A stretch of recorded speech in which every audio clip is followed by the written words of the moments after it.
Ruth chapter 2. Now Naomi had a relative on her husband's side from the clan of Elimelech, a man of standing whose name was Boaz. And Ruth the Moabitess said to Naomi, "Let me go to the fields and pick up the leftover grain behind anyone in whose eyes I find favor." Naomi said to her, "Go ahead, my daughter." So she went out and began to glean in the fields behind the harvesters. As it turned out, she found herself working in the field belonging to Boaz, who was from the clan of Elimelech. Just then Boaz arrived from Bethlehem and greeted the harvesters. "The Lord be with you." "The Lord bless you," they cried back. Boaz asked the foreman of his harvesters, "Whose young woman is that?" The foreman replied, "She is the Moabitess who came back from Moab with Naomi. She said, 'Please let me glean and gather among the sheaves behind the harvesters.' She went into the field and worked steadily from morning till now, except for a short rest in the shelter." So Boaz said to Ruth, "My daughter, listen to me. Don't go and glean in any other field, and don't go away from here. Stay here with my servant girls. Watch the field where the men are harvesting, and follow along after the girls. I told the men not to touch you, and whenever you are thirsty, go and get a drink from the water jars the men have filled." At this she bowed down with her face to the ground. She exclaimed, "Why have I found such favor in your eyes that you notice me, a foreigner?" Boaz replied, "I've been told all about you, what you have done for your mother-in-law since the death of your husband, how you left your father and mother and homeland and came to live with a people you did not know before me. May the Lord repay you for what you have done. May you be richly rewarded, the God of Israel, by the Lord, the God of Israel, under whose wings you have come to take refuge." "May I continue to find favor in your eyes, my lord," she said. "You have given me great comfort and have spoken kindly to your servant, though I do not have the standing of one of your servant girls." At mealtime, Boaz said to her, "Come over here, have some bread and dip it in the wine vinegar." When she sat down with the harvesters, he offered her some roasted grain. She ate all she wanted and had some left over. As she got up to glean, Boaz gave orders to the men, "Even if she gathers among the sheaves, don't embarrass her. Rather, pull out some stalks for her from the bundles and leave them for her to pick up, and don't rebuke her." So Ruth gleaned in the field until evening. Then she threshed the barley she had gathered, and it amounted to about an ephah. She carried it back to town, and her mother-in-law saw how much she had gathered. Ruth also brought out and gave her what she had left over after she had eaten enough. Her mother-in-law asked her, "Where did you glean today? Where did you work? Blessed be the man who took notice of you." Then Ruth told her mother-in-law about the one in whose place she had been working. "The name of the man I worked with today is Boaz," she said. "The Lord bless him," Naomi said to her daughter-in-law. "He has not stopped showing his kindness to the living and the dead," she added. "That man is our close relative. He's one of our kinsman redeemers." Then Ruth the Moabitess said, "He even said to me, 'Stay with my workers until they finish harvesting all the grain.'" Naomi said to Ruth, her daughter-in-law, "It will be good for you, my daughter, to go with his girls, because in someone else's field you might be harmed." So Ruth stayed close to the servant girls of Boaz to glean until the barley and wheat harvests were finished, and she lived with her mother-in-law. The text is divided up into three sections. In verses 2, 1 through 3, you have the introduction and Ruth going to work. In verses 4 through 17, you have the day of her labor, where she first of all meets Boaz. Boaz arrives, she meets Boaz, and then Boaz blesses her. Then in the third section, from verses 2:18 through 23, we have her going home to Naomi and telling her about Boaz and how he blessed her, and Naomi's response.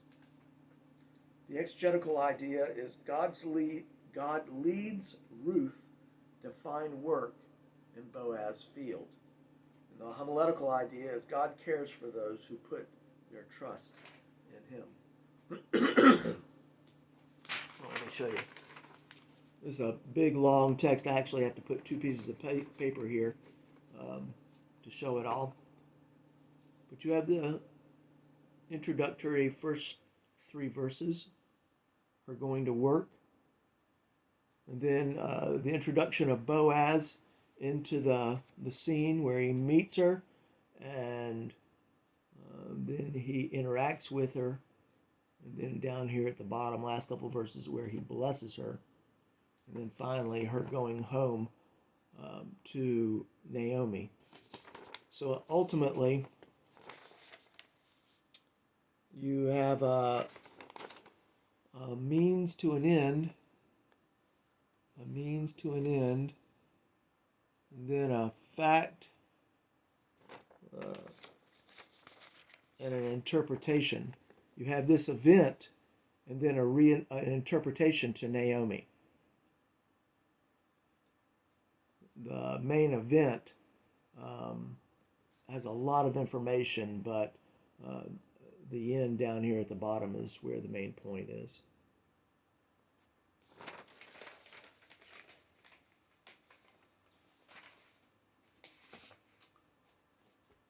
All right. A lot has happened in our lives in this past year. We could never have predicted all that's come to pass, and we wouldn't have expected it. For many of us, it's been a roller coaster. It's been tragic. It's been a season of isolation, unanswered questions, frustrations, testing our faith, challenging us how we interact with the government. Some people have caught the COVID. We may personally know someone who has died as a result of it. We followed a year of pre-election rallies, and now, after the inauguration of Biden as our president, we are seeing a drastic change in America. Not only with the breaking down of the wall that Trump set up, but they have set up a wall of barbed wire around our nation's capital. Everything's crazy, and it's not going to get better. This book of Ruth is a great story of encouragement, not only of God's guidance, but his provision and then his blessing. And it's important for us to remember how God is in control of all things. God cares for those who put their trust in him. We need to remember. Back in chapter 1, we saw Elimelech take his wife Naomi and their 2 sons down to Moab to avoid the famine. As a result of their leaving, potentially, for whatever reason, Elimelech dies. His sons marry 2 local girls, and after 10 years they die, leaving Naomi with the daughters-in-law. After this tragedy, Naomi hears that the famine is over and the house of bread, Bethlehem, is no longer in a famine, and there is a harvest. So they pack their bags and they head back to Bethlehem. On the way, she attempts to convince the girls to stay in Moab with their families because the chances of them remarrying within the family are slim to none. So they should stay, remarry, and have families at home. Orpah decides to go home, but Ruth makes an oath to stay with Naomi, to serve her and her God. At the beginning of chapter 2, the story begins to turn for the good. If chapter 1 was a dead end, a cul-de-sac, where they go out and then they come back, chapter 2 is when things turn for their good. From the great tragedy, hope begins to spring up. Or as William Cowper said it in the hymn, the bud may have a bitter taste, but sweet will be the flower. The death of her husband and her 2 sons in a foreign land has left Naomi, whose name means pleasant, has left her bitter. But there is a flower, and that is what's going to come. As the old sermon title is, it's Friday, but Sunday's a-coming. In fact, she said, that is, Naomi said, don't call me Naomi, call me Mara, for I am bitter. She went away full, but now she's empty. So the circumstances in her life have begun to change. She doesn't know it, but coming back to Bethlehem is where the story is going to change for the good. We see a turn of events which are clearly, according to God's hand, in his design, and he's guiding all the events, which will turn her sadness to joy. Eventually, Ruth will become the grandmother of King David that we'll see. That's at the end. So we can see that even though there was great tragedy in her life, we can always have hope that God is going to turn everything for the good of those who love him. God's providence is turning this tragedy, this frowning providence and bitter, to blessings and wonderful mercy. And we see here about how God is going to shower mercy upon them through the life of Boaz. So in chapter 2 we have an introduction of Boaz. In fact, it's a real struggle to figure out who's the main focal point. Is it Boaz? Is it Ruth? Or is it Naomi in the background? God guides and directs Ruth into the life of Boaz as a relative who takes care of Ruth and Naomi. Point number 1 is God is guiding our lives, and we see this in verses 1 through 3. First of all, we see in verse 1 something that's very important. Now Naomi had a kinsman of her husband's, a man of wealth of the family of Elimelech, whose name was Boaz. This is like a parenthesis by the author. You could take it out and it wouldn't make a difference on verses 2 or 3. But the author put this in here to cause us to look, to wait, to watch and see essentially how God is going to work through Boaz. Something that we should look forward to, the author is saying, essentially. There's a relative, and he's going to show up on the scene. Second of all, what we see, not only that, is the first word in verse 1 is now. This word now, after the whole tragedy of chapter 1, seems to lead into hope. It's a transitional word that's pregnant with hope. So much that if you've ever been in the valley of the shadow of death and you desperately need a ray of hope, a light shining in the darkness, a glimmer of light, some sign of God's presence amidst the trial to carry you through, it begins with the word now. In the text, third of all, God guiding our lives, we see at the end of verse 3, it says, she departed and gleaned in a field, and she happened to come to a part of the field. The Hebrew for that is she chanced to chance. But we know that there's no such thing as chance and luck with God, because God governs and he directs all things that come to pass. In fact, if it doesn't come to pass, then it wasn't God's will. So everything that does come to pass is according to God's will, and therefore there is no such thing as luck or chance. But the phrase is interesting because it kind of adds to the poignancy of the whole providential guidance of Boaz to come there. or to arrive at this moment. That's why it starts off with verse 1. And there happened to be a relative. So here comes the relative. Just by chance, Ruth lands in the field of a relative, of a loved one. So it's really, I guess, sarcastic or maybe ironic. It's definitely not by chance or by luck. What is providence? God's work of providence, or his most holy, wise, powerful, preserving and governing all of his creatures, ordering them and all their actions to his own glory. So God is in charge. There's no such thing as chance, and he's directing all events right down to the provision of our food, our marriage, our family, our progeny, so to speak. So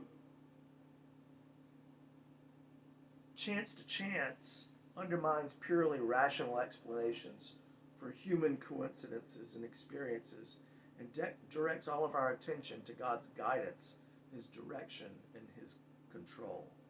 Our footsteps are guided by the Lord, and no decision is made apart from his will that comes to fruition.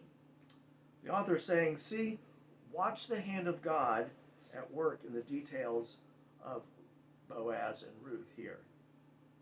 God sent the famine, he sent the harvest, he sent Naomi and Ruth back, he sent Ruth into Boaz's field, and now he's going to send Boaz to Ruth.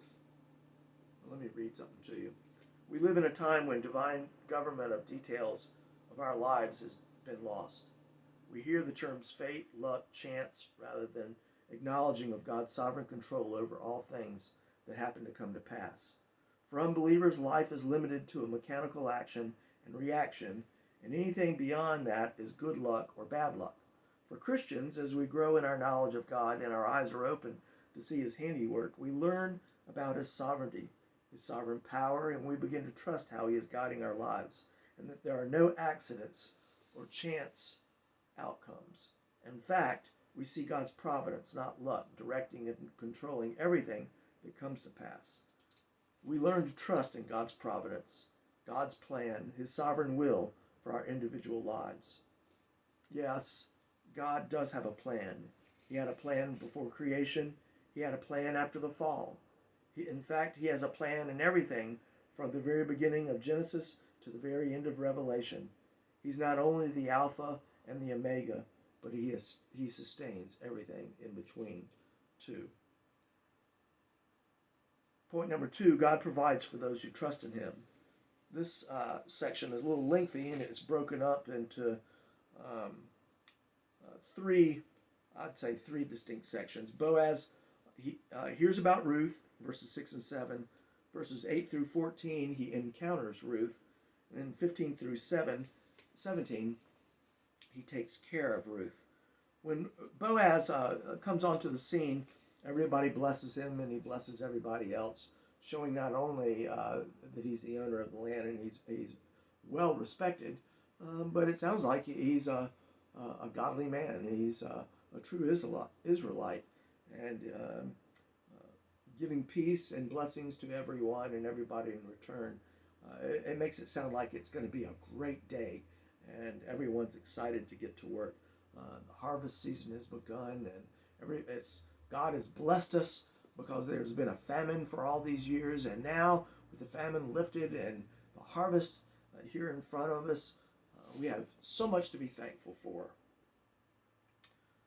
Boaz notices that this woman is here, and so he asks his foreman, so to speak. That's what the NIV calls him. His foreman, the head and man in control, who's this woman? And the man tells him all about her, that she is the Moabitess, pointing out that she's the foreigner who came back with Naomi from the land of Moab. She came on the scene before dawn. She requested to work, and up to this point, she has been working hard, which shows not only her work ethic, but shows that she's a woman of character. The second part begins with Ruth, Boaz meeting Ruth. And he says to you, um,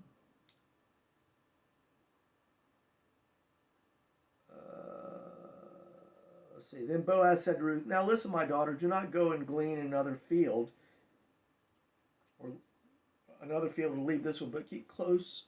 Watch the field where they are reaping, go after them, the maidens. I'll have charged the young men to take care of you, not molest you. And when you're thirsty, go to the vessels of drink with the young men have drawn. So we have immediately a desire for Boaz to care for her, which is very interesting because I think there's something hidden here that the text doesn't point out, but you find as you look in hindsight from chapter 3. He recognizes that she is the relative, she has come back with Naomi. And that's the key from looking back at chapter 3 to chapter 2. The emphasis here at the beginning is this is Naomi's husband Elimelech's relative. So he's a relative of Naomi. So most likely Naomi knows Boaz, and Boaz knows Naomi.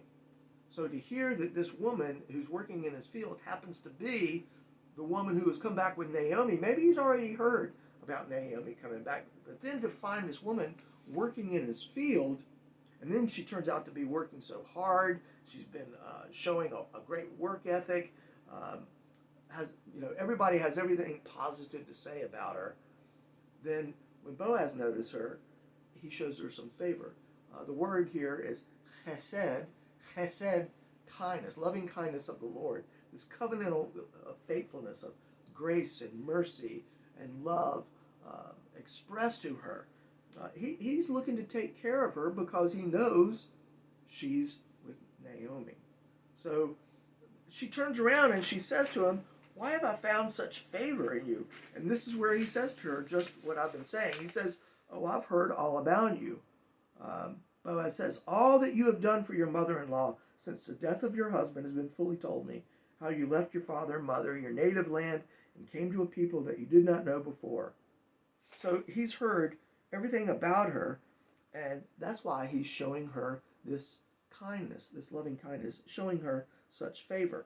And then he says in the conversation, he blesses her. She's taken this oath of self-malediction, this swearing an oath to take care of Naomi, and now she's showing it in her work, and then providing for Naomi and herself, and she's working hard. She's a young, strong woman. She's got a great work ethic.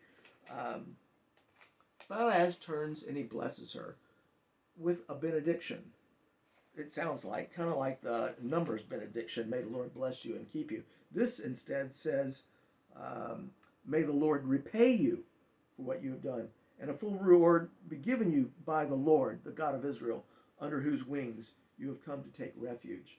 That comes from Psalm 91, verse 4. In fact, if you read Psalm 91, it says a lot about this coming unto the wings of the Lord in the times of trial, seeking refuge, and his taking care and loving those who come under his wing. So she said to him, you are most gracious, for you have comforted me and spoken kindly to me. So she recognizes this chesed, loving kindness. Then Boaz, he takes care of Ruth, and he tells his men to protect her, to give her shelter, water, food, hospitality, to let her glean extra sheaves, so that in the end, when she goes out and threshes out her grain in the end, she has, in verse 17, she has an ephah of flour. Third of all, God blesses his beloved. When she arrives back in town, she comes back and she gives to Naomi her leftover dinner, and she shows Naomi what wonderful provisions God has blessed her with, and the ephah of flour dropping a 60-pound bag, and so, I'm sure Naomi's eyes were big and she was very impressed. And then she asks her, she says, "Where did you glean today? Where have you worked?" Noticing the big bag of barley, of grain, she says, "Blessed be the man who took notice of you." So she told her, "The man's name in whom I work today is Boaz." And it's almost, if you were watching a movie, you would see everything starting to click.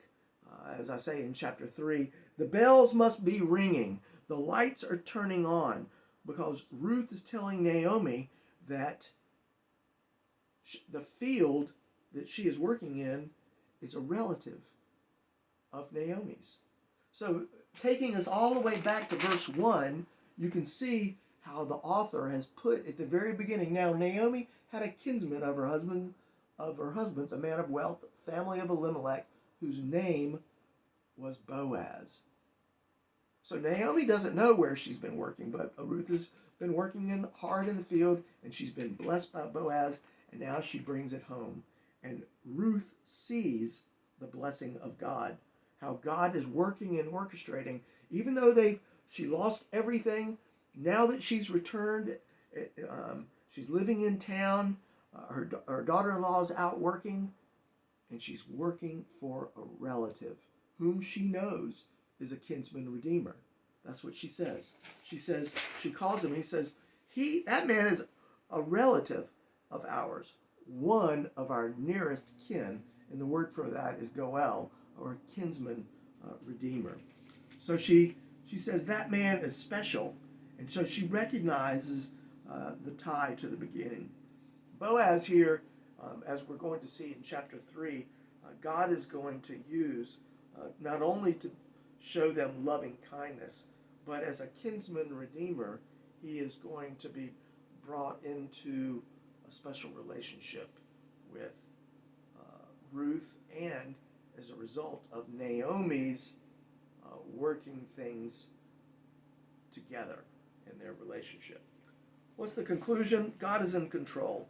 God turns all things for the good of those who love him and are called according to his purposes.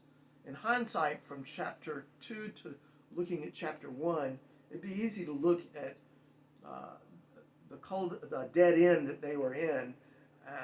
Many of us have probably been in, and be hopeless. But we need to remember that not only does God care for us, but he turns everything for our good. Even tragedy, God uses for his glory and for our good. With that in mind, how he is in control and governing providentially all things, we're obligated to live for him, to be and to have a sweet aroma of life of Christ, just as Naomi had when she was working out in the field. She was a breath of fresh air. She was encouraging. I bet you she caused everyone to work even harder to keep up with her, and was very inspiring to those around her. We should be like that in our work ethic. So we should trust God even when we have frowning providences come our way. And we should always, with prayer and supplication, depend upon him. Second of all, we shouldn't worry when we can't see the outcome. We should cast our cares upon the Lord. Psalm 55, cast your cares on the Lord, and he will sustain you. He will never let the righteous fall. We should remember and come under his wings. We should cry out to him, and we should trust him. Find comfort under his wings. Psalm 91:1 says, he will be our refuge and our fortress. He will protect us and rescue us. Third of all, we should place our trust in the Lord. Trust in the Lord with all your heart, and lean not on your own understanding, even when things look bleak.